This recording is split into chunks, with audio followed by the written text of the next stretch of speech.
Tranquille. Bonjour, Salut Florian. bonjour. Ah bah écoute, super content de te recevoir dans le podcast et en vidéo hein, sur la chaîne Tout à YouTube fait. aussi. C'est top. Alors Florian, tu étais social media manager avant, C'est ça. comme moi, salarié. Et tu as changé un peu d'activité. Maintenant, tu aides les freelances, hein. Bon, je vais pas raconter ta vie parce que tu vas me l'expliquer mieux que moi. Donc, qui es-tu, Florian Alors, Charpentier? là, je suis actuellement en indépendant, en micro-entreprise, où, comme tu l'as dit, j'aide les micro-entrepreneurs, auto-entrepreneurs à comprendre le régime, comment il marche. J'explique, je décrypte l'actualité de la micro-entreprise. Donc, vraiment, je fais beaucoup de création de contenu sur la micro-entreprise via mes réseaux sociaux, mon site, etc. Et comme tu l'as dit avant, j'étais social media manager pendant 4 ans pour une entreprise qui, du coup, aidait à la création d'auto-entreprises. Donc vraiment, j'ai baigné dedans et j'ai fédéré pour eux une communauté de 100 000 micro-entrepreneurs sur les réseaux sociaux. Donc voilà, et après je suis passé du côté communication à côté, ben maintenant c'est ma propre marque, ma propre micro-entreprise, etc. Et puis voilà. Ouais, donc t'as monté la Micro by Flow l'année dernière, hein, c'est ça? Je Ou l'ai même cette année? monté, on est en 2022, oui c'est ça, je l'ai monté, ouais, on va dire il y a un an et demi, un peu après le Covid, parce que je suis rentré à l'époque Covid, je cumulais micro-entreprise et salariat, et quand je me suis dit, ben tiens, j'arrête le salariat, je fais full micro, j'ai voulu aider les gens pendant l'époque Covid. Donc j'étais un peu en mode, je vais faire que de la communication. Je voulais aider les marques à fédérer des communautés sur les réseaux. Ça n'a pas trop marché. Donc je me suis dit, bah, en fait, je vais rester dans mon cœur d'activité, c'est-à-dire aider les micro-entrepreneurs à comprendre le statut, etc. Et à un moment, j'ai créé la marque La Micro by Flow parce que c'est arrivé. Il y a plein de gens qui m'ont dit, mais vas-y, continue de faire ce que tu faisais, mais là à ton compte. Et c'est ce que j'ai fait. J'ai créé La Micro by Flow, du coup, qui est un média qui décrypte la micro-entreprise. Ouais, c'est top. Tu vois, on va partir de ce cas-là, de ce que tu viens de dire Mm. juste avant, que tu étais Oui. social media manager, on va dire community manager, parce que c'est plus court, salarié, et tu étais en micro à côté. Ça concerne énormément de monde dans ma communauté à moi, de community manager. Il y a beaucoup de personnes qui sont Mhm. salariées et qui sont pas encore parfois en micro ou qui sont déjà en micro. Et on va vraiment partir de la base pour cette émission, là, cet épisode. Comment faire pour que tu vois, un CM salarié se lance, qui a envie de se lancer en freelance, par où commencer, tu vois, parce que aujourd'hui c'est vraiment, j'ai l'impression que c'est la jungle, ça va dans tous les sens, il y a des conseils de partout, et tu es vraiment la bonne personne pour parler de ça, parce que toi-même tu as Oui. rencontré cette situation, et moi aussi j'ai été dans cette situation, j'ai été Mhm. CM salarié, et je me suis lancé en freelance. Donc, Alors, vas-y, du t'as un truc. coup, la première chose à faire, c'est voir s'il n'y a pas de barrière, c'est-à-dire voir sur le contrat si on a la possibilité d'exercer une activité à côté, parce que certains contrats, il doit y avoir des clauses de non-concurrence, ou des clauses d'exclusivité, etc. Donc ça, il faut déjà voir sur le contrat, est-ce que c'est possible ou non. Normalement, dans la plupart des cas, c'est possible. Et après, c'est se poser la question de quand. Est-ce qu'on le fait en même temps? Est-ce qu'on le fait après être parti, avoir fait une rupture conventionnelle ou des choses comme ça? Parce que ça va avoir des implications. Si on crée une micro-entreprise avant la rupture, enfin quand on est salarié, ou après, il va y avoir des conséquences sur les aides, sur plein de choses. Donc il faut se poser la question du est-ce qu'on peut? Et après, est-ce qu'on peut, c'est quand est-ce qu'on le fait? Et après aussi se poser la question de quel statut adopter, parce qu'il existe maintenant de multitudes de statuts pour entreprendre. Parce que si tu le fais avant ta rupture conventionnelle ou avant ta démission, c'est quoi les avantages et les inconvénients de faire Eh ça ben, et alors je vais après? prendre un exemple tout bête. C'est peu de gens sont au courant de ça, mais même les agences pour l'emploi sont difficilement au courant. En fait, quand on se lance en micro-entreprise et que derrière, après, on va demander le chômage, la plupart du temps, le chômage va être réadapté, réévalué en fonction de ce qu'on gagne en micro-entreprise. Ce qu'on appelle, on est en cumul partiel. C'est-à-dire que on est censé, par exemple, avoir 1000 euros de chômage tous les mois. Et bien, si on fait, je sais pas moi, 200, 300 euros de chiffre d'affaires, on va peut-être pas recevoir 1000 euros, on va recevoir 700 euros, on va recevoir, etc. Ce qu'on ne reçoit pas du chômage, c'est reporté sur notre durée d'indemnisation. Donc, ça veut dire qu'on ne perd pas des droits au chômage, c'est juste qu'on en reçoit moins sur le mois précis, mais après, c'est reporté. Ça, c'est le cumul partiel. Si on crée la micro-entreprise avant la rupture du contrat et qu'on cumule avec notre activité salariée, on fait du chiffre d'affaires et tout, quand on va s'inscrire à Pôle emploi, on va dire, j'avais 2 activités, une salariée, une non salariée, et j'ai perdu l'activité salariée. Et je suis en situation de activité non salariée conservée. Alors c'est un peu des termes techniques, mais ce qu'il faut dire, c'est les codes, les cheat codes, j'ai envie de dire, pour Pôle emploi, pour comprendre la situation. Et dans ce cas-là, Pôle emploi ne va pas réévaluer négativement, on va dire, descendre les allocations chômage en fonction du chiffre d'affaires. C'est-à-dire que tu pourras cumuler à 100% micro-entreprise et ton chômage. Peu importe ce que tu feras, 1 000 euros, 2 000 euros, 4 000 euros, 10 000 euros dans le mois, tu recevras 100% de ton chômage en micro-entreprise. Si tu as créé avant, alors il y a des conditions. On aurait dû se rencontrer. On aurait dû se rencontrer en 2019, hein. Ça aurait été plus, Alors, plus bénéfique pour moi, parce que moi je suis dans l'autre cas en c'est-à-dire que tu as fait. créé après, c'est ça? D'accord.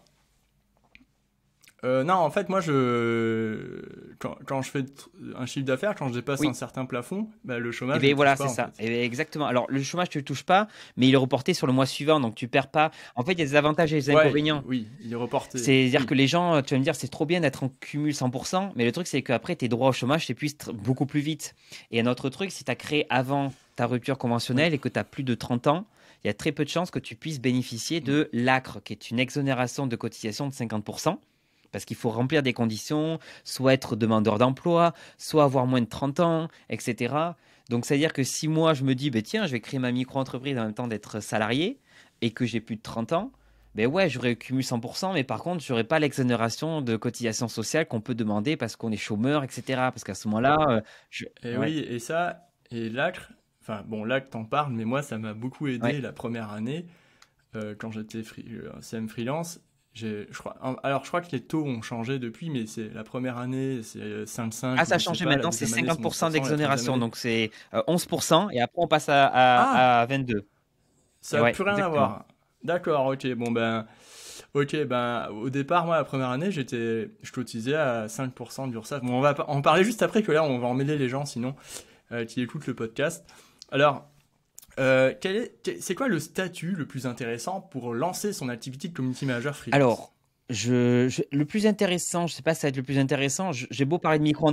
Quand on n'y connaît Alors, rien, hein, oui, quand on n'y connaît rien du alors, tout, quoi. il existe plusieurs. On peut se lancer sur tous les types de statuts, c'est-à-dire se lancer en société ou en entreprise individuelle, en micro-entreprise, etc.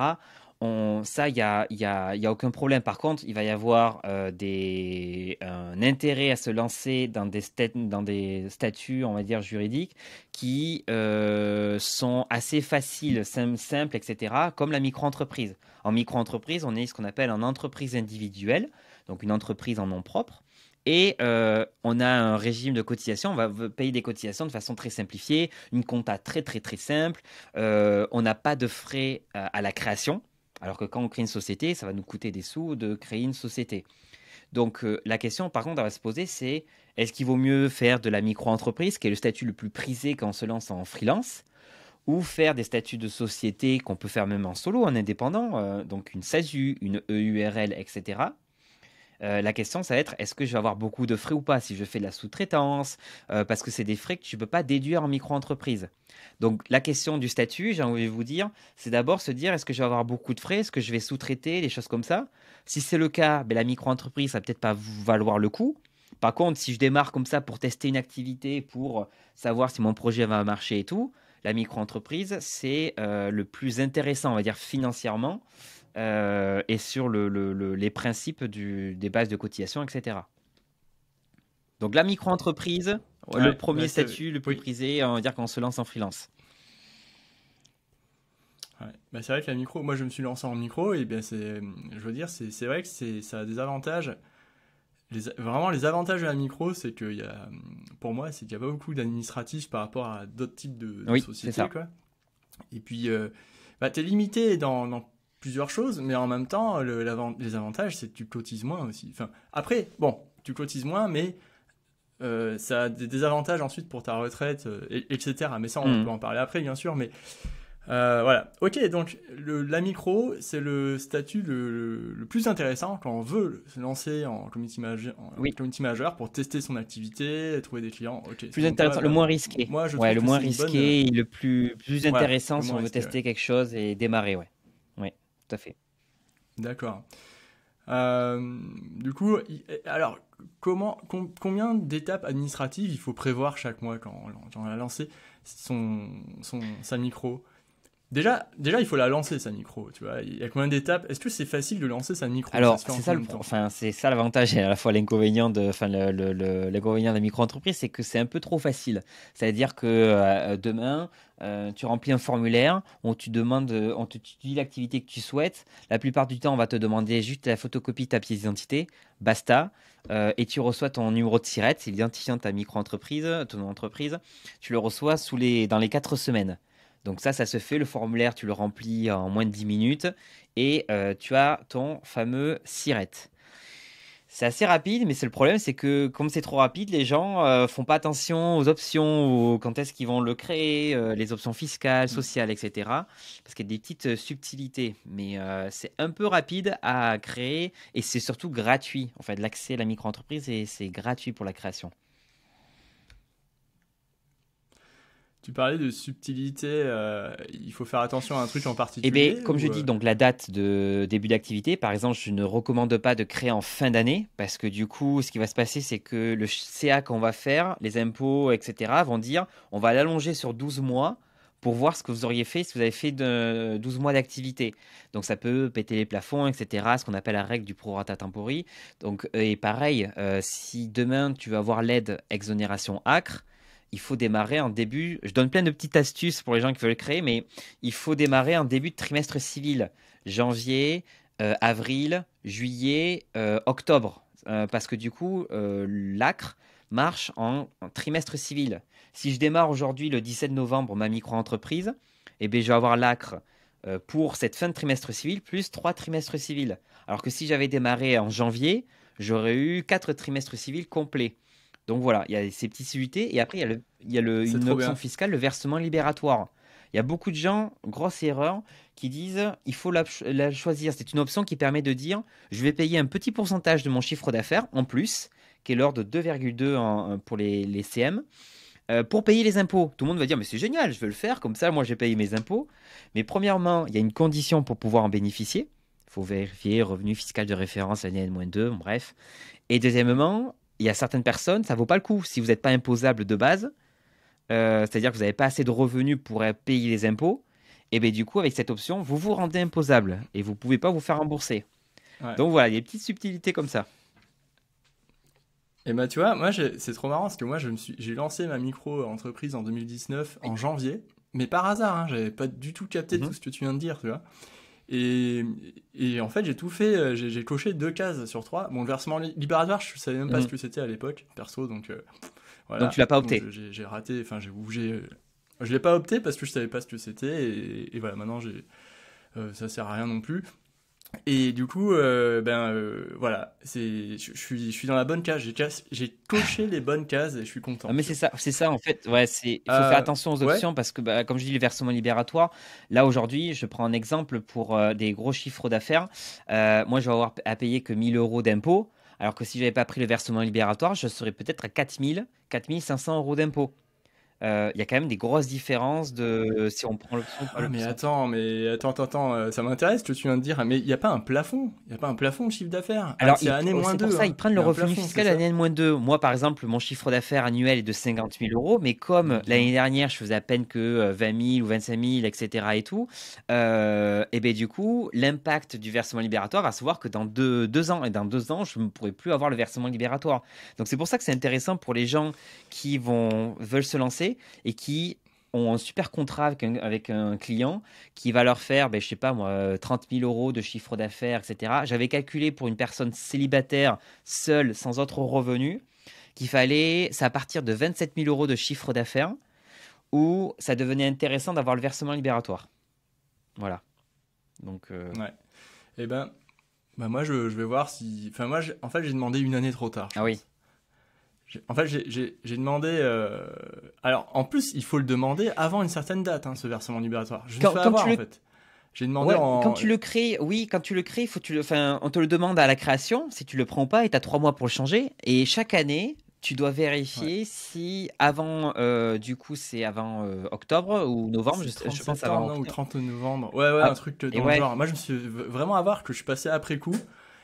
Et en fait, je l'aurais pas. mais j'ai fait Et oui. un petit Et chatbot, tant pis, hein, c'est comme ça, s'il y en mais. a qui veulent savoir, gratuit, qui permet de Ouais. vérifier si ça vaut le coup ou pas. Vous mettez vos informations et vos Mm. calculs si ça vaut le coup ou pas. Donc, voilà. C'est super. Ouais. Bah, je crois que je l'ai fait Ah, d'ailleurs. Mais en fait, ton chatbot m'a dit ah, ça mais vaut voilà. pas le coup. Du coup, en fait, j'ai demandé, mais c'est parce que D'accord, c'était trop ok. tard en fait par D'accord, rapport à. Parce que je suis passé sur l'année où j'ai fait plus de chiffre d'accord. d'affaires Je où ça, comprends. voilà.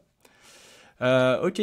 Alors, combien d'étapes administratives prévoir chaque mois, tu vois? Parce que ok, t'as lancé ta micro, le CM là, ça bon, Mhm. il l'a, tu vois, il se dit yes, ok, j'ai ma micro, génial. Mais c'est le début du jeu là en Alors, fait. c'est vrai qu'au début, c'est un peu le parcours, enfin, on va dire du combattant. Il faut attendre le siret. Et après, il y a plusieurs étapes, c'est-à-dire l'ouverture du compte bancaire, qui n'a pas d'obligation d'être obligatoire. Il y a, si on veut prendre une assurance, responsabilité civile professionnelle, etc. Il y a ces petites étapes.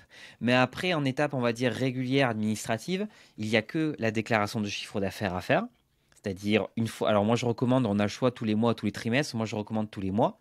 Donc ça prend, allez, 5-10 minutes dans le mois à faire. Il y a le livre de recettes à tenir. Donc c'est un document comptable où il y a 6 colonnes, le chiffre d'affaires encaissé, à quelle date, quel client, quelle facture, quel moyen de paiement et quelle désignation, qu'est-ce que c'est en fait comme prestation. Ça, c'est à tenir au jour le jour.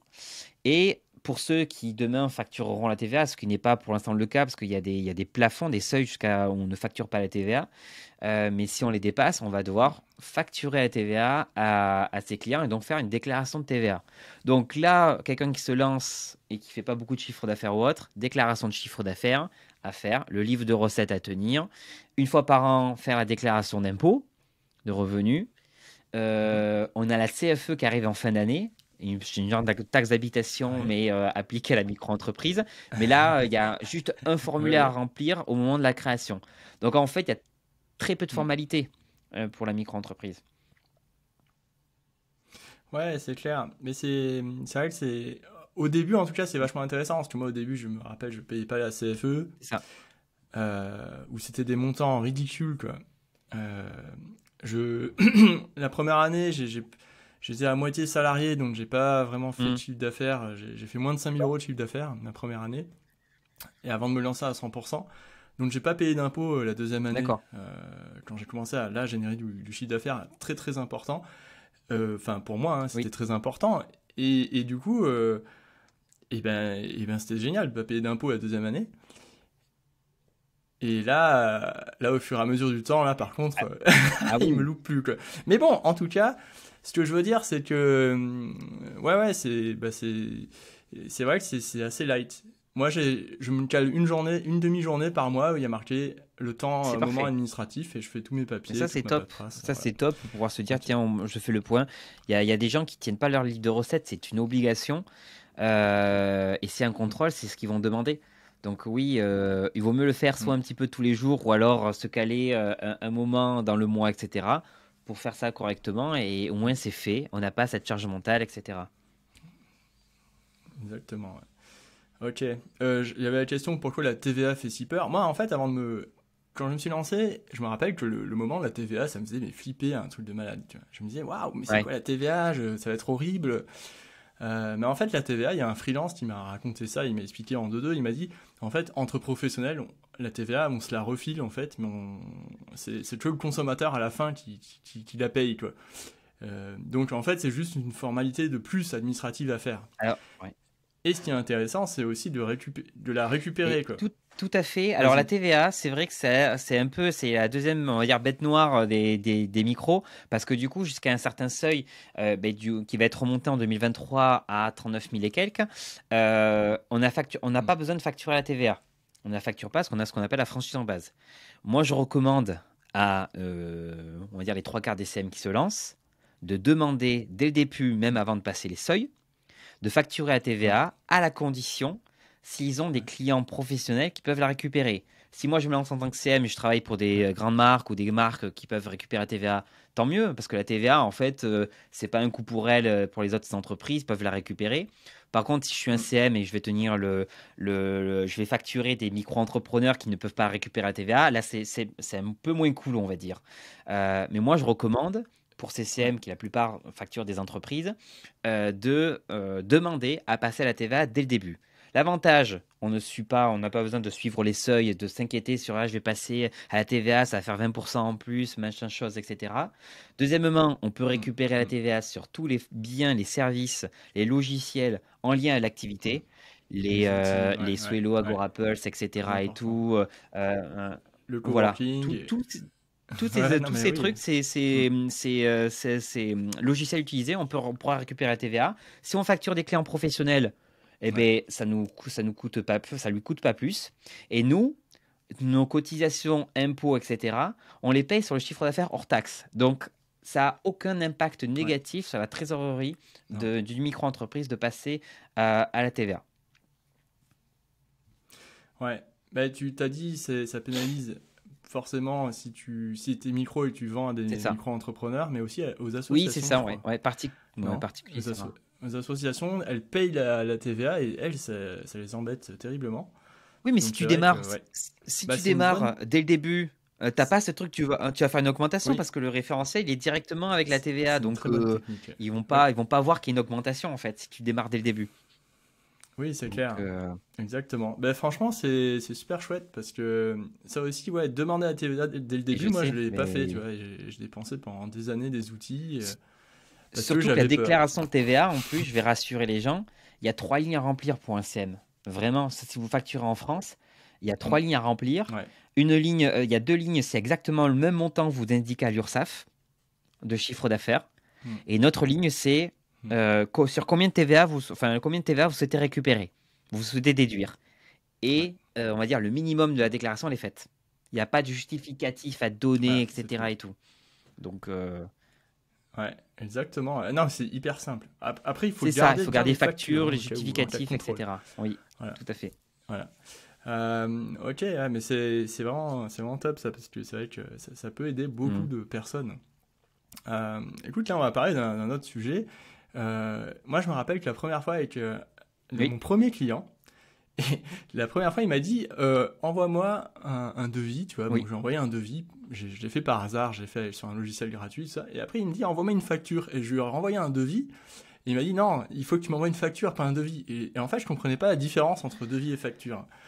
Après, moi, j'étais vraiment à l'ouest, j'ai l'impression, au début.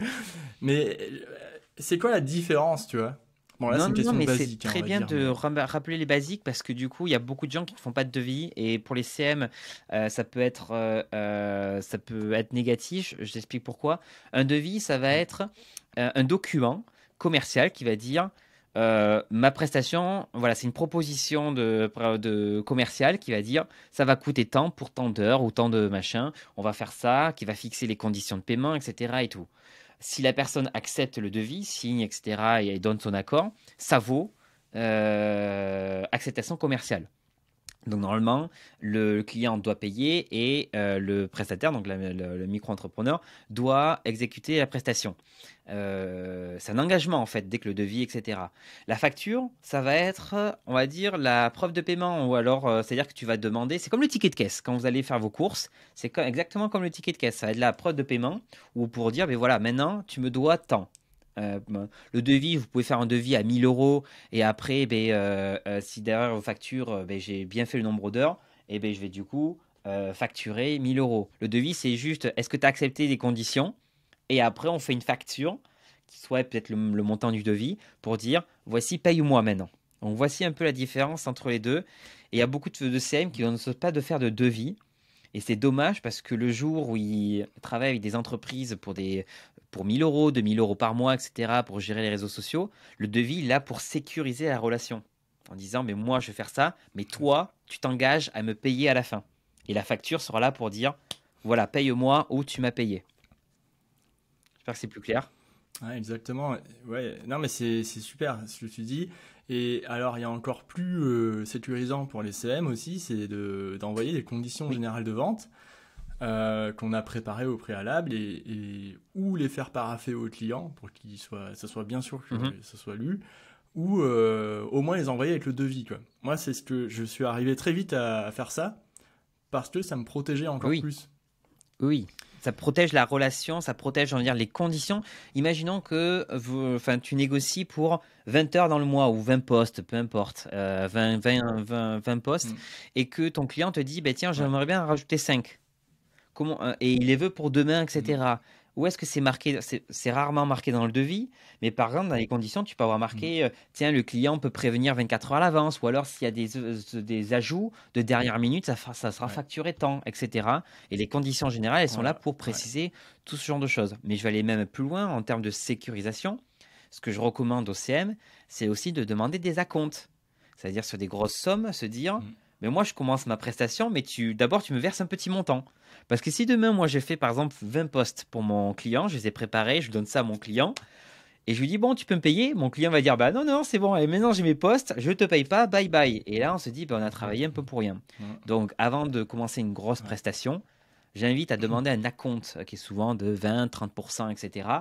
Des fois plus, mais de dire, bah, je commence à bosser, tu as commencé à me payer, et tu me payeras la suite quand je te donnerai la suite, etc. Tu vois, c'est vraiment du donnant-donnant. Donc,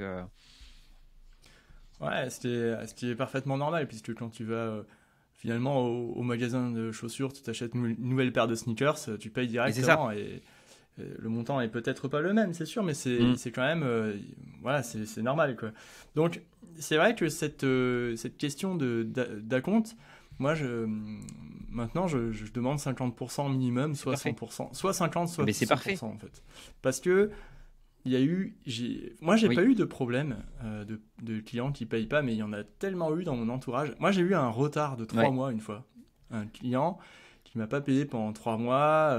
Voilà, c'était très très Mhm. éprouvant parce que tu vois, quand t'es pas payé pendant 3 mois, toi, tu dois Bah payer oui, toutes les oui. factures, les charges en attendant. Et c'était une grosse mission en plus. Donc, et voilà. Donc, c'est vrai que c'est important cet acompte. En fait, les CM Non. n'osent pas le faire parce qu'ils ont peur que leurs clients disent non, en fait. Leurs prospects disent non. Euh, et bien, il faut quand même être convaincant et le demander, quoi. Parce que ces entreprises-là, elles facturent leurs clients avec des paiements à 100% là, pour la plupart du temps, tu Ouais, vois. c'est ça, je vois beaucoup de gens qui n'osent pas le faire en disant, ouais, mais moi, si je lui demande ça, etc. Enfin, micro-entreprise, ça veut pas dire que vous êtes minuscule, vous êtes une entreprise en fait. Et votre client, Mm. lui, a l'habitude de facturer d'autres entreprises ou d'autres clients, ou avec des acomptes, etc. Ça se fait Mm. de façon naturelle. Si demain, moi, je me présente en disant, Oui. bon, j'ose pas trop vous facturer et tout, ben, le client, bien sûr, va se dire, ben, moi, ça m'arrange de payer à 30 jours. Pareil, les conditions de paiement. C'est pas le client qui décide, Mm. c'est le micro-entrepreneur, le prestataire. Enfin, moi, si je vais voir ma boulangère ou n'importe quoi, le caissier du carrefour d'à côté, je vais pas dire, bon, alors je fais toutes mes courses dans le mois et vous me faites un ticket de caisse global. Ben non, c'est pas moi qui décide, c'est Carrefour là Ouais. qui dit, ben non, tu payes sur le moment. C'est pareil en tant que micro-entrepreneur. Alors, il faut faire, c'est difficile après, c'est la négociation, mais de dire, mais moi, je vais être payé Mm. au jour de la prestation. Il y a des entreprises qui vont vouloir dire 30 jours fin de mois parce que derrière, ils font de la trésor, etc. Donc, c'est de la négo. Ouais. Voilà, tout Mm. simplement. Exactement. Hyper clair. Merci pour ce petit point qui est important. Alors, c'est quoi la différence, tu vois, quand Oui, tu te lances en freelance, c'est quoi la différence? Parce que quand tu es salarié, tu as ton salaire net qui tombe tous les mois, tu te poses oui. même pas la question, tu payes les impôts une fois par an. Quand tu es freelance, c'est quoi la différence entre salaire net, c'est quoi cette question de trésorerie? Ça veut dire quoi la Mm, mm. trésorerie, l'épargne, comment ça marche Alors, tout ça? on va oublier la notion de salaire. Il n'y a pas de salaire en micro-entreprise. Il n'y a pas de notion non plus de Yes. bénéfice. Ok. Il n'y a pas, en fait, il n'y a que deux notions qui sont le chiffre d'affaires. C'est ce qu'on va encaisser, en fait. C'est ce qu'on va générer comme recette. Et il y a la notion de revenu. Le revenu, c'est un peu une notion théorique. C'est ce que l'État pense qu'à la fin, il nous reste après paiement des cotisations, impôts, etc. Parce qu'en micro, il y a trois choses à payer. Des cotisations sociales. à l'URSSAF pour la maladie, maternité, retraite, parce qu'on cotise à la maladie, maternité, retraite et retraite complémentaire en micro-entreprise. Donc là, ça va passer en 2023, on sera à peu près à 21 et quelques pourcents, parce que les taux vont baisser, on était à 22, ça baisse. On a les impôts à payer une fois par an, et après la CFE, qui est, comme je dis, un peu comme la taxe d'habitation. Et donc, la notion de salaire, on l'oublie parce qu'en fait, moi, je fais, imaginons, 1000 euros par mois, je paye mes cotisations et tout, mes impôts ou autres, mais tout le reste, j'en fais ce que je veux. Je peux me faire un virement de 4000 euros, comme un virement de 30 euros. J'ai pas de fiche de paye, machin chose, j'ai pas à payer de cotisation sur ce virement que je me fais. Donc, le reste, c'est dans votre poche. Donc, salaire, on oublie. La notion de bénéfice aussi. Bénéfice, souvent, dans les entreprises, c'est le chiffre d'affaires moins toutes les charges. Toutes les charges, les frais, etc. Qu'est-ce qui reste à la fin? Cette notion de bénéfice, elle n'existe pas en micro-entreprise. Enfin, elle n'est pas appliquée directement à la micro-entreprise. Il y a ce principe de revenu.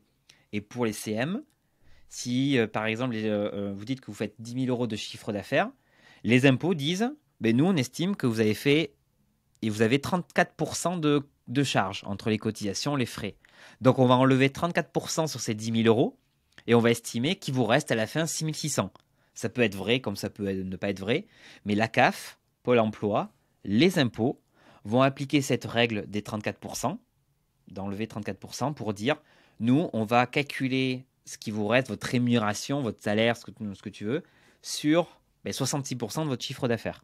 Ouais, c'est hyper cool. En fait, c'est vrai que la micro, les gens, les parents, ils peuvent demander, mais comment tu vas faire pour la trésor, tout ça, et ça embrouille la tête de tout le monde. Ouais, mais si je peux donner, alors j'aime bien un peu donner les F-chambres un peu chiffrés. Si je prends 1000 euros de chiffre d'affaires au mois, 1000 euros, j'ai, allez, on va dire, on va laisser les 22%. 22%, j'ai 220 euros qui partent en cotisation sociale. J'ai ma CFE, alors je dis souvent, c'est entre 1 à 3% du chiffre d'affaires, la CFE. Donc là, je sais pas, on va prendre 2%. Du coup, 20 euros de CFE, je vais pas dire de bêtises, oui, c'est ça. Je prends les impôts. Les impôts, ça peut évoluer en fonction de. Ça peut aller jusqu'à 10%, etc. Je vais prendre 5% d'impôts. Ça dépend. Alors, c'est à la source, hein, c'est ça? Alors, ça dépend si on apprend le versement libératoire ou pas, en fait. On va prendre l'exemple du versement libératoire, ça allait 2,2%. D'accord. Et ce qui va, voilà, en gros, et ce qui va rester à la fin, c'est ce qu'on va pouvoir, c'est ce qu'on va pouvoir se mettre dans la poche, on va dire. Mais derrière, on va peut-être allouer 10% du restant pour de la trésor. C'est ce qu'on dit souvent, de laisser ça 10% du chiffre d'affaires, etc., ou de ce qui reste pour de la trésor, et le reste le verser en salaire. En fait, on peut faire ce qu'on veut, en rémunération, pardon. On en fait un peu ce qu'on veut, mais c'est se dire, voici mes postes de dépenses, j'ai mes cotisations sociales, j'ai ma CFE, mes impôts, j'ai mes frais. Combien mes frais professionnels, l'abonnement, logiciel, etc., me coûtent tous les mois en pourcentage. Et je sais que j'ai cette partie de mon chiffre d'affaires qui part. Le reste, j'en mets 10% à la trésor, et le reste, si je veux me le verser, je me le verse. Voilà, en gros, pour donner un peu... Voilà, donc à la fin, sur 1000 euros, il te reste 50 alors, euros. Non, alors moi j'avais calculé vraiment, et c'est ça le truc, c'est que j'avais calculé, si tu prenais les cotisations sociales, les impôts, la CFE, et la trésor, je disais qu'il y a à peu près entre 40 et 45% de ton chiffre d'affaires vraiment qui partent pour tout ça. Parce que quand je parle aussi de payer les frais, c'est ce qu'on pense pas, c'est la prévoyance, la mutuelle, la RC Pro, tout ça en fait qui est pris en compte quand on est salarié, mais pas quand on est en micro-entreprise. Tout ça c'est facultatif. Et donc nous on se dit on va pas le payer, mais en fait il faut le payer en plus. Donc je le prends en plus, et vraiment si vous deviez évaluer, je dirais 40 à 45% si vraiment vous voulez avoir le package protection sociale. C'est ce montant-là qui part pour tout ça. Le reste, il vous reste 60% derrière de votre chiffre d'affaires, quoi. Tu vois, imaginons, ok, tu vois, ça c'est top. En fait, ce qu'il faut retenir, c'est ce chiffre entre 45 et 50%. On se dit que c'est sûr que la moitié va partir dans les charges, etc. Le reste, dans notre poche. Donc, pour avoir le SMIC, combien il faut faire de chiffre d'affaires? Alors, je l'avais calculé, parce que souvent, j'aime bien faire un peu l'analogie entre les deux, sachant que il faut quand même préciser que dans le SMIC, ce qu'on paye en tant que salarié, on paye des choses qu'on ne paye pas en micro-entreprise. C'est-à-dire que les charges en tant que salarié, c'est dans les 46 ou 44%, etc. Mais on paye la prévoyance, on paye le chômage, on paye la mutuelle, etc. Chose qu'on ne fait pas en micro-entreprise. Donc ça, il faut quand même le rappeler. Donc moi, j'avais fait l'équivalent, c'est-à-dire le SMIC net qu'on peut considérer au revenu, c'était à peu près, je ne sais plus, c'était 15 000 et quelques. Je ne vais pas dire de bêtises, SMIC annuel net. En Annuel, hein. Ouais. 2022, donc ça change, ouais, c'est ça, c'est à peu près allez, 15 948 euros. J'avais converti en chiffre d'affaires et ça correspond à peu près à 23 684. Donc si on veut avoir un revenu pour l'État équivalent au celui du SMIC, pas pour les mêmes protections sociales, attention, hein, mais un revenu équivalent pour l'État, il faut à peu près faire 24 000 euros de chiffre d'affaires. Parce que du coup, si on prend 24 000 euros et qu'on enlève les 34%, on arrive bien à peu près aux 16 000 euros. Et donc, du coup, pour l'État, on aura gagné à peu près la même chose que si on était au SMIC, en gros, pour vraiment résumer. D'accord. Mais pour le freelance, Oui. Mais c'est Eh différent, ben, c'est ça? pour le freelance, en fait, le truc, c'est que les gens, on fait souvent l'erreur de se dire, ben, je suis en CDI et je gagne, je sais pas moi, je gagne 20 000 euros par an, etc. et tout. 20 Et 000, du coup, ouais. je vais facturer 20 000 euros en micro-entreprise. Mais non, il ne faut pas comparer le SMIC net qu'on reçoit avec le Non. chiffre d'affaires. En fait, ce qu'il faut faire, c'est qu'il faut prendre, je donne la petite astuce, mais il faut prendre notre SMIC net, donc ce qu'on reçoit en net dans toute l'année, et vous le divisez par 0,66. En gros, c'est l'inverse des 34%. Et là, vous allez avoir en gros le montant à faire en termes de revenus pour avoir l'équivalent, si vous préférez. Hmm. Euh, Attends, mais je vais le calculer sur mon téléphone donc, pour voir. Le SMIC, le alors je sais SMIC, pas combien il comme est, je dis, moi. c'est à peu près 16 000 euros. Mais même si je prends divisé par 0,66, je ne vais pas dire de bêtises, on est bien à 24 000. Tu fais le calcul? Mais Parce que Mais moi, je j'ai vais pas me prendre le bourrer, calcul hein. du SMIC. Le SMIC, on va le mettre à 16 000 Ouais, euros net. OK? 16 000 euros net. Je vais diviser d'accord. par Ouais. 0,66. Et ça arrive à Ouais. 24 242. Donc, il faut à peu près que je fasse 24 000 euros, comme je dis, de chiffre d'affaires pour Ouais. que Ouais. l'État pense que j'ai en termes de revenus les 16 000 euros de SMIC. Parce que, en gros, si je prends les 24 000 Ouais. euros, j'enlève les 34%, et bien je retombe bien Ouais. sur 16 000. Donc, je prends un. Ouais, S- ouais. Sauf que, sauf que quand t'es en micro, ensuite, comme tu dois payer la mutuelle, les outils, les Et charges, c'est le ça. reste, en fait, en gros, tu gagnes pas 16 000, tu gagnes Et, 5 ben, et 000. c'est pour ça que moi je le mets au même niveau, mais c'est le truc minimal. Ça veut dire qu'il faut vraiment faut facturer bien Ouais, plus. Et c'est pour ça ouais, que oui, oui, souvent les entreprises vont dire, bon allez, on fait une rupture, mais je te garde en freelance. Mais mettez pas le même taux horaire. C'est bien plus. Vous devez prendre en compte que maintenant vous allez devoir payer ouais, vous-même votre mutuelle, votre entre guillemets votre ouais, chômage, etc. Donc facturez pas le même taux ouais, horaire. C'est ouais. normal, vous facturez bien plus en Non, fait. Donc ouais. En fait, c'est exactement ce que tu dis. Il y a plein de freelances, des community oui. managers freelance, sur les groupes Facebook, partout, je les vois, qui se sous-vendent, qui disent j'arriverai pas à mettre un tarif plus élevé Oui, à l'heure ou quoi.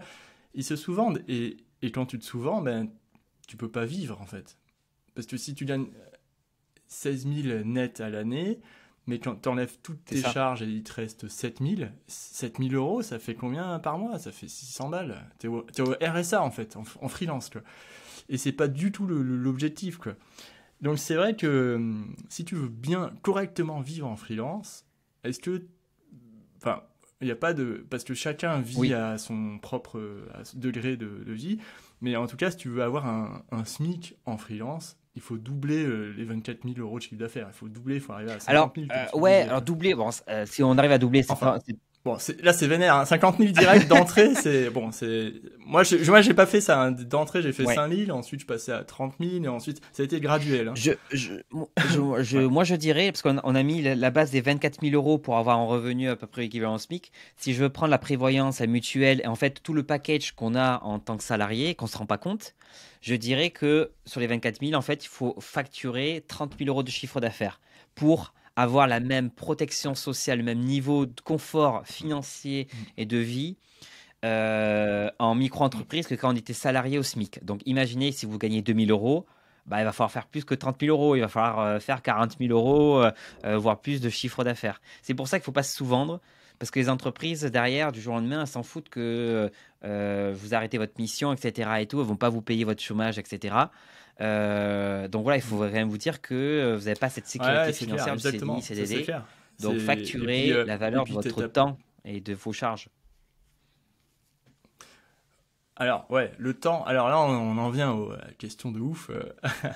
Est-ce que les entreprises payent vraiment le temps ou l'expertise ou sur quelle autre échelle un community manager freelance peut se faire facturer, tu vois? Là, Ah, il il y a a... d'autres choses qui Ouais. entrent en compte. Ben, Toi, enfin, moi, je vais te ouais. dire, hein, moi, dans mon expérience, j'ai facturé à l'heure. À l'heure, je me suis fait plumer, quoi, on va dire. Oui. J'ai facturé à la journée, mais à la journée, je suis tombé sur des personnes qui m'ont dit, à mes débuts au Oui. départ, hein, qui m'ont dit que ça prenait pas autant de temps de faire ce que je faisais Mhm. à la journée, donc non, c'était la moitié, voire moins. Ils m'imposaient un taux à la journée, un TJM, quoi. Et j'ai compris dernièrement que si tu donnes un TJM, c'est forcément pour des missions assez courtes. Parce que si c'est plus avantageux de passer au forfait, par exemple. Ben, Ou, alors, je sais pas si... ouais. Ou à l'offre précise. Alors toi, c'est quoi alors, ton ben point de ouais, vue parce que là-dessus? je pense que... C'est un point de vue, un débat Non, mais chacun va infini. avoir sa propre truc. Mais moi, je dirais, ça dépend. Je vois par exemple des CM qui facturent au nombre de postes créés. Tu vois, donc c'est à l'unité. C'est Ouais. mon client veut 20 postes dans le mois. Et ben, je vais facturer 20 postes. Donc à l'unité. Ça dépend de la nature du poste, hein, bien sûr. Si Oui, c'est un voilà, c'est ça. reel, si c'est une vidéo Oui. TikTok, Ah oui, parce que là, tu un peux passer du carrousel. temps. Moi, je le vois souvent pour Ouais. les posts, vraiment le lien, l'image, etc., machin chose ou autre. Ok, Euh, d'accord. Le simple post sur Voilà, LinkedIn, par exemple. ce genre de Ok. choses. Hmm. En unité. Après, certains, c'est sûr, quand ils vont commencer à faire aussi, parce qu'on les connaît, community managers, certains vont avoir la casquette du montage vidéo, machin chose, ou graphie Ouais. des fois. Donc, certains vont facturer du temps. Le temps passé à faire ce genre de mission. Et après, il y a aussi le community management. Répondre aux gens. Si demain, moi, je gère une marque qui a 1000 personnes sur les réseaux sociaux, ou demain, qui en a 20 000, c'est pas la même chose. Donc là, peut-être que moi, je vais facturer soit à la journée, si je suis vraiment non-stop à répondre, soit à l'heure, si vraiment c'est de temps en temps on reçoit un message. Je pense que c'est vraiment, ça dépend du contexte, ça dépend des missions. Mais par contre, peut-être se référer à une base en disant oui, ben, si je facture par exemple au forfait journée, combien ça revient à l'heure? Si je facture à l'heure, bon, je sais à peu près ce que ça équivaut, mais si tu arrives à la fin de te dire, ben, tiens, je peux payer mes charges, j'ai le même niveau de revenu et pour moi je suis suffisamment payé, eh ben, tu auras tout gagné. Après, peu importe comment tu factures après ton client, il y en a qui vont facturer. Oui. J'ai déjà vu quelqu'un facturer au nombre de messages qu'il recevait sur la page. Je me dis, c'est notre façon de Ouais. facturer, tu vois. Ouais. Donc, ouais. Oui, c'est sûr. Bah ouais, en fait, c'est chacun son truc. Mais autant, la problématique du temps, c'est que, c'est que si tu mets tout dedans, un TGM, euh, tu, tu, tu valorises pas tes expertises, différentes expertises. Par exemple, la Oui, modération, si tu as des grosses skills en, oui, en relation client, et ben, la modération n'est pas valorisée par rapport à la création de contenu. Par exemple, si t'es nul en graphisme mais très très fort en modération, mais t'es aussi très bon en rédaction, au TGM, tu valorises oui, je vois pas. parce que c'est un peu Enfin, mixte. ou si t'es très bon Et partout, ouais, au TG... ouais, tu fais un gros truc général, alors que, par exemple, les copywriters, eux, ils valorisent leur compétence de Hmm. copywriter. Ils la mettent à prix très élevé, tu vois. Et le community manager, il doit lui aussi avoir des bonnes bases en copywriting, mais aussi en marketing, mais aussi en relation client et en création de contenu. Et c'est pour ça que le forfait, on peut mettre des Et briques à oui. l'intérieur pour valoriser tout ça Hmm. différemment. Et le client peut comprendre, tu vois. Ok, je Oui, vois en fait. il faut, ouais, faut Euh, comprendre ce qu'a inclus, etc. Après, c'est pareil. Quelqu'un qui fera des reels ou des vidéos, peu importe, etc., les petits montages ou n'importe quoi. Si demain, chaque fois, c'est des trucs qui marchent super bien avec tout un plan et tout qui marche super bien. euh, Ben ouais, ouais, ils vont peut-être facturer plus cher en disant, mais moi derrière j'ai des résultats et voilà, c'est comme ouais, aussi les CM qui vont s'occuper aussi des campagnes de ouais. publicité. Certains vont facturer un pourcentage des ventes ou des choses comme ça, d'autres sur la Oui, mise en place de la oui, campagne, etc. exact. Et après, Ouais, c'est vrai que c'est difficile de valoriser son expertise en disant, surtout que la communication, communiquer sur les réseaux sociaux, on n'a pas le truc de rentabilité directe. Les entreprises, ils vont dire, ouais, je sais c'est ce du que long ça me terme. coûte, mais les entreprises ne savent Ouais, pas ce que ça leur rapporte vraiment, en fait. Parce que des likes et des commentaires, oui, désolé de dire, je pense que les entreprises, elles s'en foutent un peu.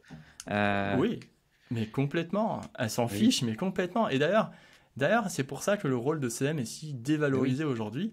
C'est parce que elles ne comprennent pas pourquoi les likes et les commentaires, c'est important pour leur business tout à sur le fait. long terme. Mais à court terme, on voit rien en fait, on comprend pas ce qui se passe. Des fois en plus les posts font des flops, alors ils se disent, mais attends, je paye ce mec 2000 balles par mois et la communauté grandit pas, il se passe rien, Ouais, en organique, hein, voilà, bon, là, ça en paye.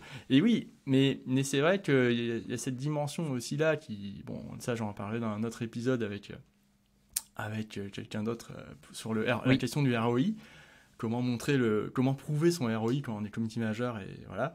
Mais c'est vrai que c'est des questions ça qui sont infinies, j'ai l'impression. Mais pour les community managers mm, débutants qui se lancent et qui veulent lancer leur entreprise, déjà on a donné oui, des excellentes bases là dans l'épisode pour facturer, apprendre à facturer au bon montant. Moi, dans un épisode avec Emmanuel Patry, qui est social media manager, qui a aussi une formation en social media comme moi, on en discutait, on disait dans l'épisode, c'est l'épisode numéro 34 ou je sais plus, euh, que, euh, que c'est bien de commencer à 400 euros jour oui, en TJM. Parce que 400 euros, ça te permet de payer, quand oui, t'enlèves tous tes outils, tout ça, ça te permet quand même d'être plutôt pas mal, surtout si tu bosses que 4 jours par mois ou 5 jours par mois. Parce que au début, il faut pas se leurrer, quand tu es en CM freelance, t'as pas 10 000 c'est clair. Oui, clients, oui, tu en as oui, un, deux, et ils vont te donner peut-être un jour ou deux par mois max.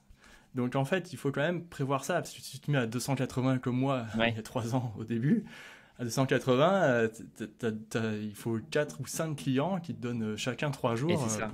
pour arriver à Ouais, non, vivre 400, correctement. pour moi, 400, c'est une bonne base de départ. Si c'est vraiment un TJM, oui, c'est une très bonne base de départ, ouais. Ouais, Mm. Bah, voilà. Après, il faut prouver oui, sa valeur. Et ça, ça, c'est c'est notre. différent. Ouais. La valeur qu'on apporte à l'entreprise. Et là, on est sur une autre question. Ok, bah, hyper cool. Est-ce que... alors, juste... Alors, les, les dernières questions. Alors, est-ce qu'on peut facturer des outils si on prend Oui. Swello, par exemple, pour programmer des posts via Swello? Alors, un freelance, il doit acheter l'outil, il peut l'acheter, mais est-ce qu'il peut le faire facturer à son client? Alors, il y a plusieurs choses. Est-ce que l'outil, parce qu'on peut utiliser, par exemple, il y a des outils, je pense que Soulé aussi le gère, c'est avec, on peut gérer plusieurs marques. Est-ce que derrière, le client va avoir son propre accès, etc., avec ses propres accès réseaux sociaux, ce genre de choses?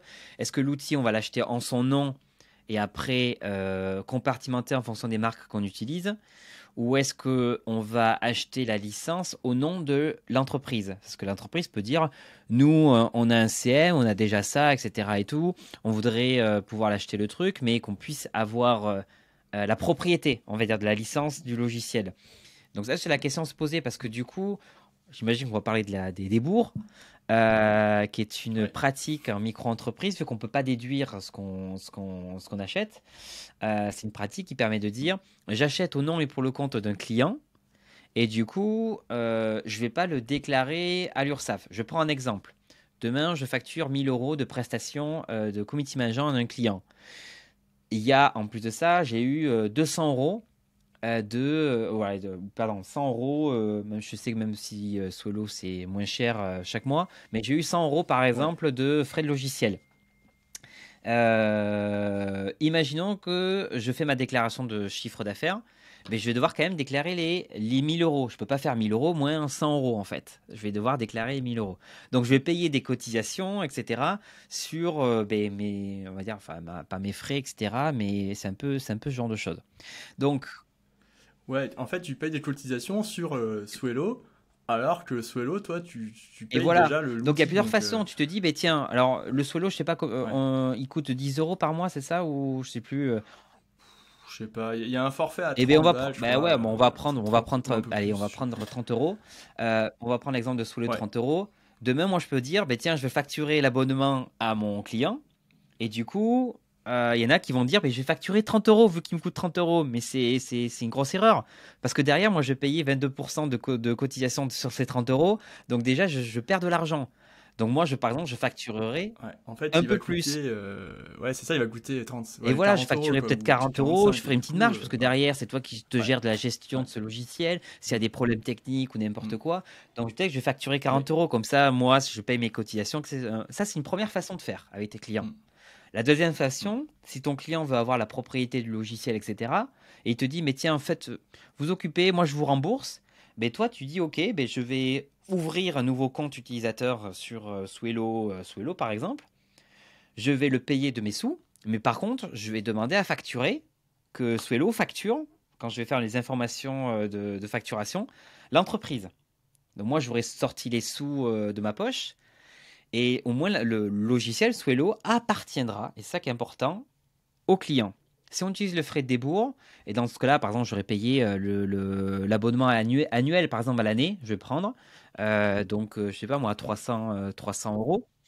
Ouais, on va se 300 baser sur euros. 300 euros, Et bien c'est du plus coup, qu'est-ce simple. que je peux faire Ouais. là? Je vais dire à l'URSSAF, même si je vais le marquer sur ma facture en micro-entreprise, il y aura mes 1000 euros plus les 300 euros de logiciel, donc 1300 euros au total.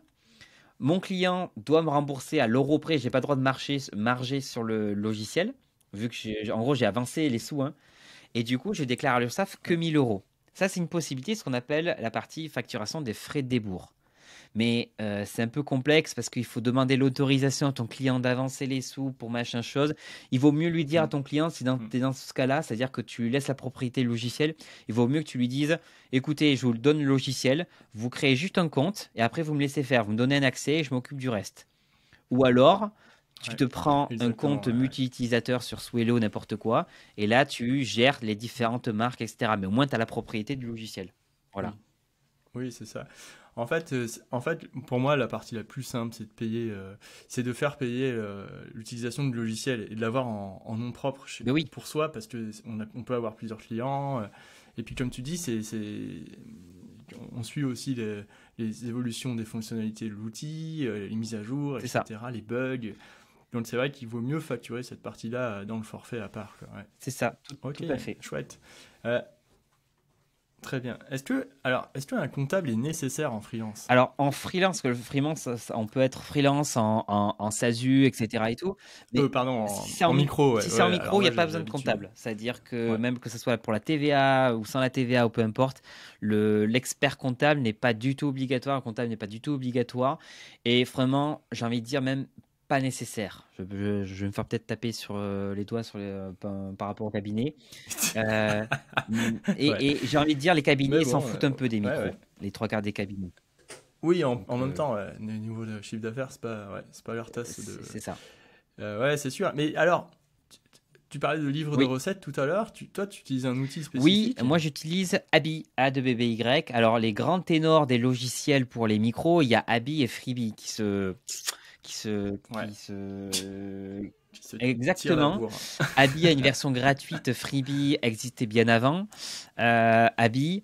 Donc après, bon, il faut tester l'un et l'autre. Qu'est-ce qui est le mieux? Moi, j'utilise Abi qui me permet à la fois de faire ma facturation, mes devis, mon livre de recettes qui se remplit automatiquement dès que j'ai une facture qui est payée. Et en un bouton, et encore tout ça gratuitement, ça me déclare à l'URSSAF. Euh, donc voilà, Trop cool. je recommande aux gens d'arrêter les Excel, d'arrêter les tableurs comme Mm, ça, sauf s'ils veulent suivre leur mm, prévisionnel, mais tout sur la partie livre de recettes, arrêtez parce que de toute façon, l'État va pousser à ce que ça soit arrêté, ce genre de choses. Et pour faire les factures, n'allez pas sur les sites genre gratuits pour faire une facture, machin chose. surtout pas. Ouais, parce qu'aujourd'hui, il faut mettre plein Et ouais, de mention numéros, des légale, trucs, des etc. spécificités Et ouais, obligatoires. Et avoir c'est un ça. outil, c'est mieux. Ouais. Moi, j'utilise Freebie Oui, depuis le début, parce que c'était un freelance qui me l'avait conseillé. Euh, et Freebie, bon, là, j'en suis arrivé aux oui, limites aujourd'hui, parce que avec ma formation, c'est différent. Et maintenant, les personnes qui payent par Stripe, enfin, via CB en tout cas sur d'autres sites, l'intégration, c'est un peu Et complexe bien, dans Abi le Freebie. gère, par exemple. Enfin, Enfin, il bon, en a- ça, on pourra en discuter, mais ouais, ça, c'est. Il y a des intégrations Ah avec bah voilà, Make. je vais changer d'outil en plein podcast. Ouais, Avec Make, avec quoi? Avec Make, génial. Bah et justement, je suis voilà, avec Make, moi. t'as trouvé Donc ton ça tombe outil. bien. Et voilà, t'as trouvé ma solution là en C'est une ça. seconde. Alors, alors le fondateur de Free va pas être Non, mais content, hein. Mais bon, c'est comme ça, hein. Mais j'avais déjà posé la question il y a un an. Et je lui avais dit, est-ce qu'il y a ça? Et en fait, on m'avait dit non, c'est en cours et tout ça. Mais ça fait un an, ouais. alors c'est un peu long. Il faut tester l'outil Enfin, je qui peux pas attendre correspond au mieux. Il plus. n'y a pas. Moi, c'est Ouais, Abi parce que j'ai travaillé exactement. avec eux, j'ai avancé avec les produits avec eux. Il y en a qui vont préférer Abi Ouais. et voilà, il n'y a pas. En fait, Freebie, l'énorme avantage pour moi, c'est en fait Freebie, déjà, le devis, tu peux. Le client, quand il reçoit le devis, il a juste à cliquer sur un bouton, ça fait office de signature électronique. Il n'y a pas Mm. besoin il y a pas besoin de scanner, de Mhm. renvoyer, de ça. Déjà, ça, c'est super cool. Et aussi, t'as pas besoin d'aller dans ta boîte mail, prendre le devis, l'envoyer, ou Mhm. envoyer tes factures, télécharger, renvoyer, écrire un mail. Il y a des mails automatisés, ça part dans Freebie, de Freebie directement. T'as juste à appuyer sur un bouton et Mm. ça part. Les relances, factures, les mails, les machins, tac, tac, tac, les devis. Il y a tout qui part depuis Freebie. Et ça t'enlève un gros stress mental, une grosse charge mentale de dire il faut que je fasse une relance. Ça, c'est vraiment hyper stressant pour Mm. un freelance de faire une relance facture. Et Freebie, tu as juste à cliquer, cliquer. Et en fait, ça te enfin, Ouais, culpabilise, ouais. tu vois, de lancer ta première relance ou quoi. Ça, c'est vraiment cool. Et il y a un outil aussi qui permet de mesurer le temps Oui, que tu time passes. Tu vois, tracking, tu ouais. peux vraiment mesurer. Et il y a un tracking, un time tracking, ouais, ça, Toggle, je sais pas quoi. Et ça te donne des stats à la fin. Et ça, pour ça, Freebie, c'est vraiment cool, je trouve. Alors, tu vas me dire que Abi peut-être fait ça. Effectivement. Euh, Ah, trop facile pour Abi, Julien. non, alors. Gros Non, battle, tu sais. alors c'est vraiment si je devais mettre des bons points, on va dire à Freebie. Freebie a une Ouais. interface enfin, d'analyse, enfin, de statistiques qui est un peu plus avancée. C'est-à-dire que à l'heure actuelle, sur Freebie, on a plus de visu sur graphiquement sur notre chiffre d'affaires, sur ce qu'on a été encaissé, etc. Ce genre de choses. Abi sont en train de bosser dessus. Mais Freebie, ouais, si je devais donner un bon point, ça serait celui-là concernant, D'accord. concernant Freebie. Et après, je Ok. pense qu'ils font aussi le suivi un peu Ouais. du chiffre d'affaires ou des plafonds. Mais voilà, ce sera le bon point que je donnerai, moi, de mon côté à Freebie. Super. Bah écoute, voilà, alors on est arrivé à la dernière question, enfin pas la dernière question, en fait c'est quoi, qu'est-ce que tu peux dire aux freelance, au micro, ah là là, aux auto-entrepreneurs, bon non c'est pas ça, qu'est-ce que tu souhaiterais rajouter pour terminer cet épisode? Alors, pour les gens qui souhaitent se lancer, c'est vraiment prendre le temps de s'informer. C'est tellement facile de créer une micro-entreprise que des fois on se fait ça en 2-2, etc. C'est pas un Kinder Surprise de créer une micro-entreprise. C'est une entreprise. C'est pas un truc comme ça basique. Donc prenez le temps. Informez-vous sur le quand, le comment, le pourquoi, le combien, les outils, etc. Et je vous assure, le boulot que vous allez faire avant de créer, de se poser vraiment sur tout ça, ça va être vraiment un gros plus pour après. Parce qu'après, vous allez pouvoir vous concentrer sur votre activité, les déclarations de chiffre d'affaires, surtout que maintenant, les outils commencent un peu à automatiser tout ça. Donc, vous ne prenez pas trop la question. Mais par contre, tiens, quelles sont mes obligations en tant que CM, en tant que je vais gérer des données, etc., clients, ce genre de choses, combien ça va me coûter, combien je vais devoir facturer, et la micro-entreprise aussi. Quelles sont mes obligations en tant qu'entreprise? Vraiment, vous faites ce boulot avant ou même pendant, ou vous prenez peut-être 1 heure par mois. Et je vous assure que vous allez être moins stressé parce que là, aujourd'hui, la plupart des micro-entrepreneurs ont peur des contrôles. Moi, je fais des consultations, je vois les gens qui n'ont pas de livre de recettes, alors que c'est juste un document sur 6 colonnes à tenir. Et il y en a certains qui font qu'à peine 20 factures dans l'année, donc c'est pas grand-chose à remplir, mais qui l'ont pas et qui peut coûter très très cher en cas de contrôle de l'URSSAF ou des impôts. Donc, informez-vous, il y en existe, il y a des sites à droite à gauche, il y a plein d'infos, il y a des vidéos à droite à gauche. Informez-vous, faites-vous une petite checklist et je vous assure que vous pourrez mieux vivre la partie paperasse administrative.